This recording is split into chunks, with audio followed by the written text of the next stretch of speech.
Nesvarbu, kas negatyvaus įvyko. Ar išmetė iš darbo, ar verslas bankrutavo, ar paliko žmona, ar vyras, ar buvo netektis.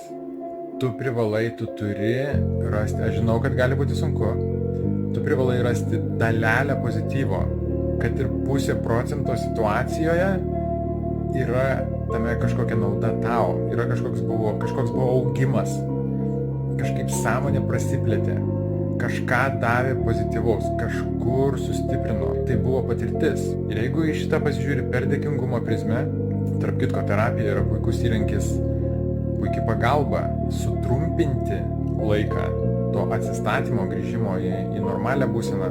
Ir jeigu šitus dalykus pasilieki kaip negatyvą, kaip įvyko kažkas blogo, kažkas pasaulis toks, pasaulis anoks, tai yra tiesus kelias į aukos poziciją.